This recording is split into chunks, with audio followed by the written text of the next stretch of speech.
আমি তো ডিফেন্সে ভালো খেলি, ডিফেন্স তো এমনি তো সবাইরা বল নেয়, বল তো বেশি জোরে যায়, এই জন্য বল হচ্ছে বেশি স্পিডে যায়, এই জন্য আমি সেভ করতে পারি না। Captain man of the match হয়, কিন্তু আমি ভালো খেলতে চাই।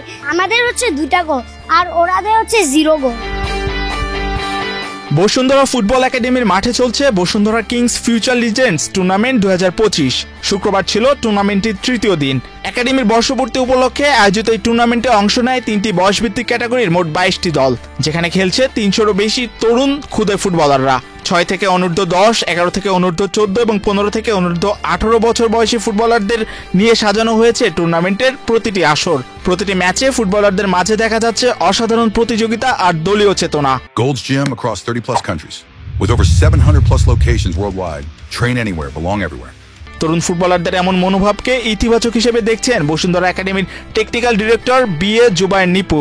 আমরা তো প্রায় 1 বছর পরে টুর্নামেন্টটা শুরু করলাম, কিন্তু 1 বছর পরে শুরু করাতে যা বুঝলাম যে আসলে আগে আমাদের করা উচিত ছিল টুর্নামেন্টটা।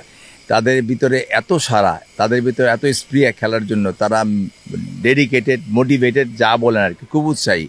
প্রত্যেকটা গ্রুপের, শুধু ছোটদের না, আমি যারা নাকি মিডিল গ্রুপটা আছে, সব সিনিয়র গ্রুপটা আছে, সবাই খেলতে চায়। ফাইনাল খেলা নিশ্চয়ই আমাদের প্রেসিডেন্ট সবাই থাকবে, যারা অফিসিয়াল থাকবে তাদেরকে আমি একটা রিকোয়েস্ট করবো যাতে এটা যাতে 1 বছর পরে না, 6 মাস পর হয়, কারণ ওরা খেলার সুযোগ পায়, খেলতেই চায় সবাই।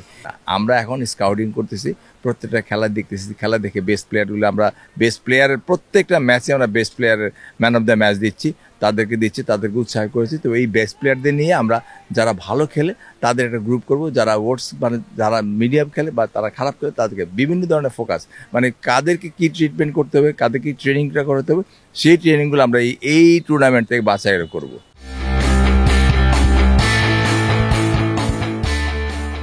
তরুণ ফুটবলাররাও এই টুর্নামেন্টকে নিয়ে আশা দেখছেন। একাডেমির প্রতিটি খেলোয়াড়ের চোখে লক্ষ্য নিজের সেরাটা দেওয়া, দলকে জয় এনে দেওয়া। আমি অনেক স্যাটিসফাইড, আমি অনেক খুশি এবং গর্বিত যে তারা এই টুর্নামেন্টে দিচ্ছে, আমরা খেলতে পারছি। টুর্নামেন্টের যে অবস্থা আমরা খেলে মনে হচ্ছে যেমন লাগে ন্যাশনাল টিম, বড় সিনিয়র টিমের যেভাবে খেলে আমি তো দেখছি, কখনো ভাবতে পারি না যেভাবে খেলতে পারবো। সুযোগ পাইছি একটা, আশা করি ভালো ভবিষ্যতে ভালো কিছু একটা করতে পারবো। উদ্যোগটা আমরা দেখতেছি ভালো পর্যায়ে, কারণ তারা যে টুর্নামেন্টে ছাড়ছে এখান থেকে, বিশেষ করে বসুন্ধরা মেন ক্লাবের যে তিনি, আশা করছি যে ফাইনালে তিনি আসবেন, এসে আমাদের দেখবেন খেলা, এবং আশা করছি তারা ক্লাবের জন্য কিছু প্লেয়ার নিয়ে যাবে। আর বাফুফে যে একটা দেখছি আমি অন্য সব চ্যানেলে, যে ছোট বাচ্চাদের যেগুলো জুনিয়র টিম, তাদেরকে ভালো পর্যায়ে খেলানোর জন্য এবং ট্যালেন্টগুলো খুঁজে বের করার জন্য ভালো একটা কাজ করেছে। আশা করছি বসুন্ধরা একাডেমি এই কাজটাই করবে। অভিভাবকরাও এই টুর্নামেন্টের আয়োজনকে শুধু প্রতিযোগিতা নয়, বরং একটি শেখার প্রক্রিয়া হিসেবে দেখছেন। আসলে এই টুর্নামেন্টটা হওয়াতে খুব ভালো হচ্ছে, বাচ্চারা খুব এক্সপায়ার হয়ে খেলতে আসছে, খুব মজা পাচ্ছে। আর এই কম্পিটিশনটা থাকলে বাচ্চাদের একটা আগ্রহ বাড়বে খেলার। এই খেলার জন্য যতটুকু চেষ্টা করতেছে, মানে ওদের যে আগ্রহটা, যে পরীক্ষার হলে যেরকম পরীক্ষা দেওয়ার আগে যেরকম একটা আগ্রহ থাকে, সেই খেলার জন্য এরকম একটা আগ্রহ তৈরি হচ্ছে। এই জন্য টুর্নামেন্টটা হওয়ার জন্য খুব ভালো হয়েছে। 1 বছরের পূর্তি উপলক্ষে যে টুর্নামেন্ট হচ্ছে, এই জন্য কর্তৃপক্ষকে অসংখ্য ধন্যবাদ। এই জন্য আমরা খুব প্লিজড যে আমাদের যে বাচ্চাদের যে প্রতিযোগিতা করতেছে, খেলা হার জিত থাকবে, এটা কোনো সমস্যা না, কিন্তু খেলা শেখার একটা আগ্রহ বাড়তেছে বাচ্চাদের। প্রতিটি ম্যাচে কোচরা নজর রাখছেন টেকনিক, ট্যাকটিক্স ও দলগত বোঝাপড়ার উপর। একাডেমির 1 বছরের যাত্রায় এই টুর্নামেন্ট যেন এক নতুন অধ্যায়, যেখানে একাডেমির সাফল্যের গল্প গড়ে উঠছে তরুণ ফুটবলার প্রতিভাদের পায়ে পায়ে।